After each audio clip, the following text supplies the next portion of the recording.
A solar system is basically four components. All other components were additional components that may not really be needed, which I'll be talking about. But when you see a solar system, it consists of four basic components. Number one, the solar panel. The panel generates electricity from the available sun. Two, the charge controller. We have different types of charge controller. Likewise, we have different types of configuration of solar panels also. So a charge controller monitors and helps to charge batteries effectively. So the number three component of solar system is the battery, the deep cycle battery. What this type of battery does is that it saves the energy when there is no sun. And finally, the inverter. What the inverter does is that it converts electricity from DC to AC so that you can use it for your household. So I'll be showing you some critical things you need to know about them, and in this video we'll be connecting them together and you'll see how they work. We'll test the connections and you'll see how they work in real time. Alright, solar panel. Solar panels with the help of solar cells connected in series or in parallel based on the voltage they are looking for generate electricity when the sun is available. All the science or the technology behind it will be shared in a video that you will get later at the end of this class. So what happens is that as the rays falls on these solar cells, they convert this ray to energy in form of electrical energy. One good thing about solar system is one of the systems that falls under the category of direct energy conversion systems. What do you mean by that is that this sort of energy conversion system takes energy from one form to electrical forms. Now, if you are running a thermal power plant or you are running your generator plant, the energy in the fuel stored in chemical energy must first of all be released and turned into mechanical energy in form of a shaft power that rotates. Then this shaft power is turned to electrical energy using Faraday's laws of electromagnetic inductions. But here, the energy is taken directly from the sun and converted to electricity. It's direct energy conversion. That's where the name comes from. So if you look at solar panels, this one that we're looking at now is all-in-one solar panels. So if you want to know their ratings, just turn to the back like this. Let me lift it up here. So you could see peak power in PMP. I don't have so much time to explain all the theories that back all this up for you. Peak power means that energy available power at 1000 watts per meter square insulations. Engineers generally in the world tries to do something. It's called insulation rate. If you look at the intensity of the suns, you can just show them. Currently, there's a device called solarimeter that measures the insolations. Insolation is the radiations of the sun coming to the earth's surface, and it's measured in per square meter. So this insulations varies. If you imagine it in early morning, the sun is just your directions of the earth, because this happens as it rotates in its axis. So the direction at which the sun faces, and that the earth is facing the sun, changes, and this makes the intensity of the suns available at every surface of the earth to change also. I don't want to talk about so much theory, but what it simply means is that insolation changes between 9 and get to the peak around 2 o'clock, around 1 o'clock, then start coming down again, because the earth is rotating 24 hours per day along its axis. Now, if this rotations happens, because this happens across the whole globe, so it's very difficult for engineers to find a standard, to find a baseline for measuring distance. So what they decide to do is to take a baseline of 1000 watt per meter square. So if you are buying a solar panel and they told you it's 250 watt solar panel, what it simply means is that if the insulation is 1000 watt per meter square, you will get 250 watts. And I want to tell you also that that graph is a linear graph. What we are saying is that peradventure your insulation increases, you get more energy than that 250 watt rating, because the basis of rating it is at that 1000 watt per meter square. Why, if you have less, let's say early in the morning, your panel will not generate the expected wattage because you have not reached the baseline insulation. So can we look at this baseline now? I think I've explained what the very first one means. Production tolerances. Production tolerances means that along the line you might have a plus or minus 3% differences in this. Even at 1000 watt per meter square insulations, you might have less power than that, or you might have higher power than that. There is a small tolerance of plus or minus 3%. All right. Open circuit voltage, VOC. This is very, very important parameters. VOC is just like the voltage we measured when the system is not connected to external load. That means if we put this sun inside the sun and this solar panel inside the sun, which we will still do in a very short time now, it will give you a voltage of 21.3. Peradventure that the insulation is that rate. In the next video we'll be sharing, you will see how this calculation comes in, how you can know what your open circuit voltage is, how you can solve the whole mathematics there. Because in that video I will be teaching you on how to produce your own solar panels, how to combine cells together to make a solar panels. Alright, so that's what it means by open circuit voltage. You need open circuit voltage in the design of the overall design of the system, because the solar charge controller that is going to take the input from solar panels directly is rated at a certain voltage. For example, I don't know if you can see this. It says that if you are using 130 watt solar panels for this, the voltage should be 12 volts. You cannot run more than 12 volts. To tell you the maximum PV input, that's what for a 12 volt system. They say this system cannot run more than 12 volts. One of the problems that people have with solar systems is called sizing. Basically sizing. I'm trying to rush things up. So you have all other data here that might be of interest to you. That might be of interest to you if you care to read them through. So all solar panels has an output which are positive and negative. So you find minus sign here and plus sign here if it's a new one. Also, if you look around here, you find minus sign and plus sign around this place, and you will see what is the maximum wire rating. So the wire rating that is required is 4 mm. You can see it for this particular one. All those nitty-gritty I won't be able to cover it in this video. What we are just saying is that this is a solar panels. So if you want to combine them in series, you want to combine them in parallel or series parallel, as the case may be, based on what you want to do. So what you have to do is that, so all solar panels has positive and negative. They generate DC, direct current. So you just have to know that they generate DC. Solar panel doesn't generate AC. Alright, thank you. We are done with that. So why did we need okay, there are two types of solar panels if you care to know. One is called monocrystalline and polycrystalline. It's just about the quality of the semiconductors you use in producing these cells.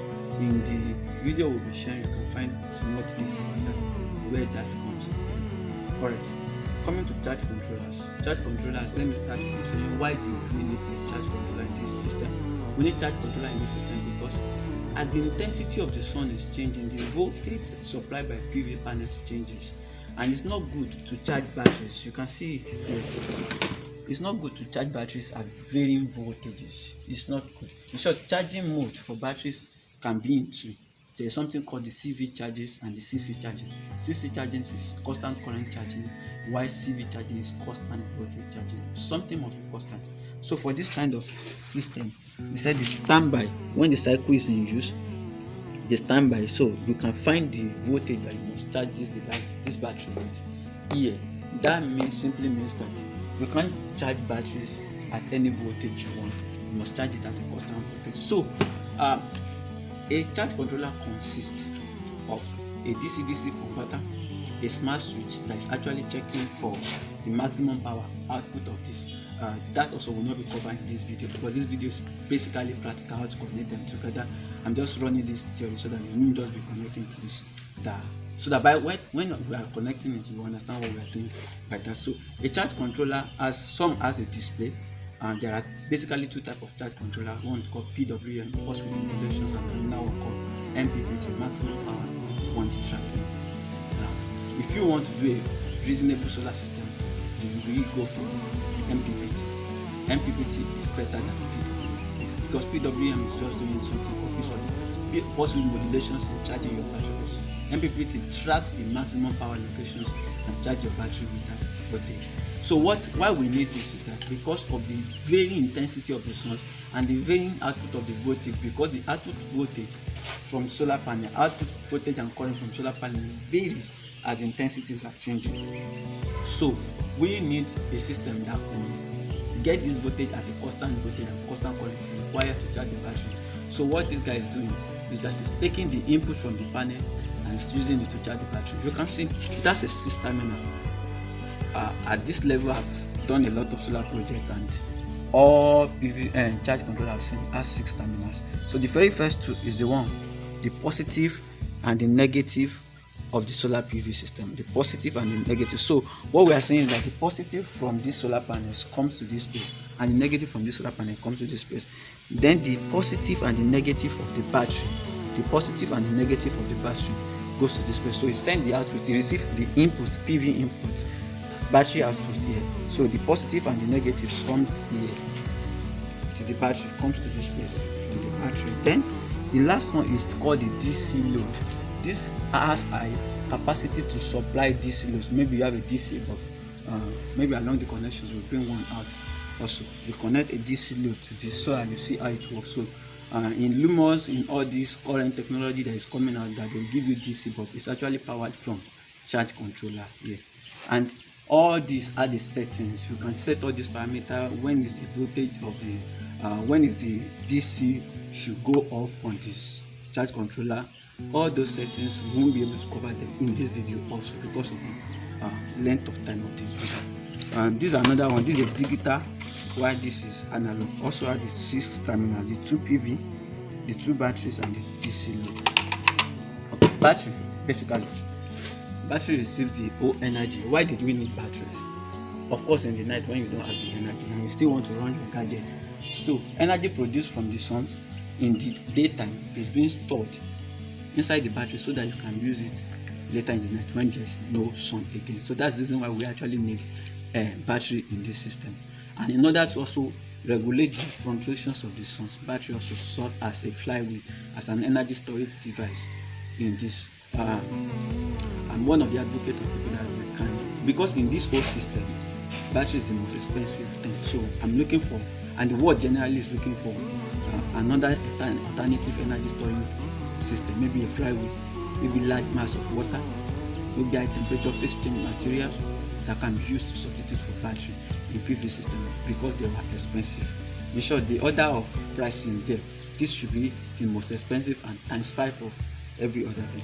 Then final one, which is called the inverter. There are different types of inverters that are available, but for this course I will just say there are 2 types. Basically for this course is the solar inverter and the off-grid, on-grid inverters. What do you mean by off-grid and on-grid inverters? In solar inverter, the inverter doesn't charge the battery. It is the sun that charges the battery. While in on-grid inverters, they have capacity to charge their battery even when there is sun, because it's very easy for inverter to charge batteries than for solar to charge batteries. So inverter has 2 terminals where you receive the DC. You can see the DC input. So why the positive, the negative. This positive and negative also comes to the battery to generate electricity. The positive and negative also goes to the battery to generate. Why you have the AC output. In a standard inverter, it has some, because it's a battery itself, it's a system that has a lot of over voltage protections, overuse shutdown, reverse polarity protections. A lot of protections come with inverter, charging current, and a lot of them. We can't discuss all that in this video. So let's start from the easiest point. We want to be running the connections now. I decided to start from the very easier one to go about. And why I'm doing this is I find that it's easy. You really don't need solar systems if where you are staying had sufficient light of, let's say, 8 hours, 10 hours per day. Then you need a long hours of light. You don't really need solar panel. What you need is an inverter and a battery. Inverter and a battery. So I can generate electricity here even without solar panel. All you have to do is take the positive of the positive terminal of the battery,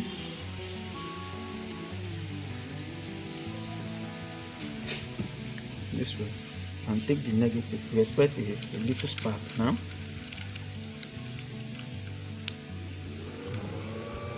You can hear the inverter coming up now, and here you will find the output. Sorry, we just want to do this. can see the output on the meter currently now. So this is a US based inverter. That is why you can see 60 hours, because in US they use 60 hours and 110 voltage in US. So it doesn't change for the inverter. Has a switch, you can turn it on and off, on and off.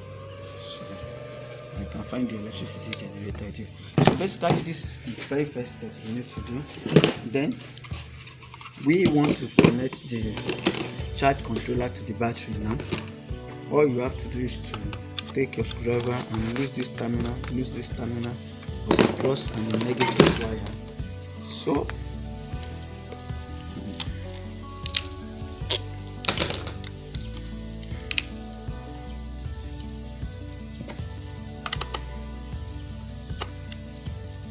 this is just a quick video on how to go about this. There's a way you can make it more standard this way if you are doing it in house.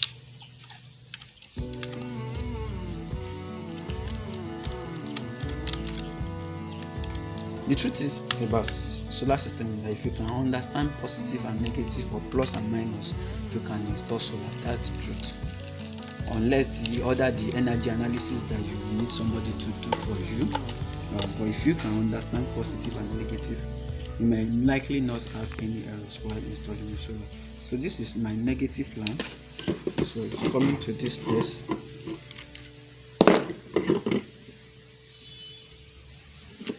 Sorry, it's just to make it snappy.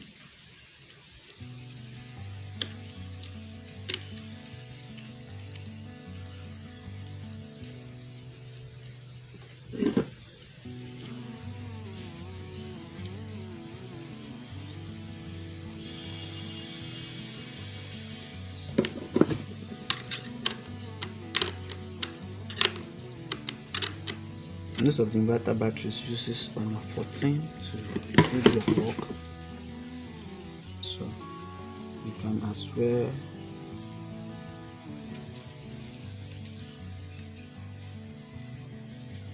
type this to this.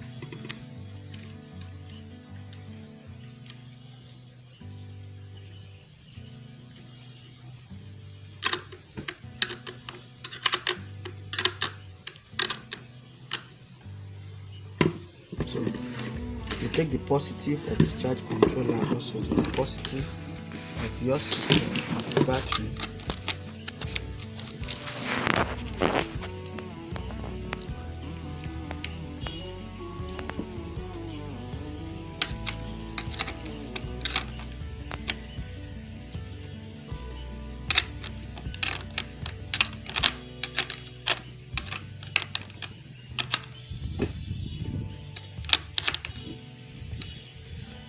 So at this junction, your solar charge controller will start displaying, showing that there is available energy once you connect the battery. You can see now that what this symbol simply means, we won't be able to cover every parameters here. It simply means that the voltage of the battery is 12.6 and this energy is connected from the battery to, there's energy available from the battery to the DC load. That's what it means. You can also keep seeing other parameters. That's the actual battery voltage. So you can check all other parameters. This is the voltage at which the inverter, the load system will shut down. So you can change this. If you want to change this parameter, then you press up buttons and down buttons to change it. So if you want the DC load to be on for 24 hours, you can change all those parameters. That's not. And the final one is to connect the solar systems to the solar panels to the charge controller, which is the last stage. So I'll also do it from here also. Sorry for using the same color of wire, it's just like that. Where is this screwdriver? Alright, so you lose the negative terminal out, then you put the negative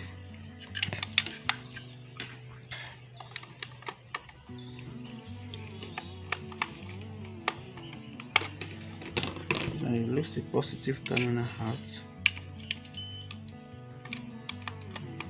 Put the positive there.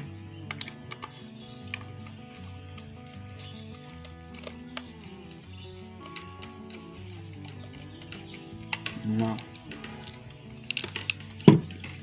what you have now is a complete solar system. So once we put the panels here now,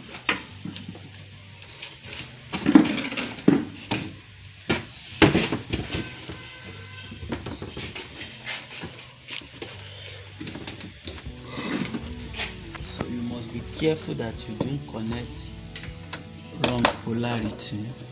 So this is my negative, and this is my positive, and this is my negative.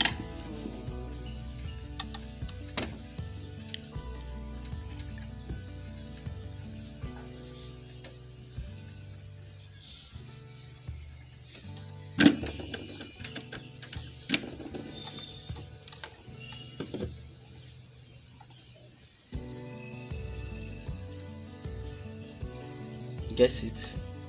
You have your system connected. Let me show you. So charge controllers stand as the center of all the whole systems, and you can use it to monitor everything that is happening. If you can see what is happening on the charge controller now, it's saying that there's energy available from the sun. You can see the sun blinking, that there's energy available from the sun going to the battery, and there's constant energy that is available from the battery to the sun. If you keep like this, now what happens from here is that you can multiply the system. Everything I just explained now is the fundamental connections you need to set up a solar panel system, solar PV systems. There are more to this: panel mountings, load calculations, load sizings, and inverter selections. A lot of process you need to know about solar PV system. For the very basic of this class, this is the basic system of a solar. This is the basic component of a solar system, and that is how you connected them. Sometimes you might need a DC disconnect circuit, overload protections, a lot of them that you can add to the system to make it more reliable. Again, a solar system, a PV solar panel that gives energy to the charge controller. The charge controller monitors and charges the battery. The energy stored in the battery is converted from DC to AC via inverter. This is the solar system. Thank you.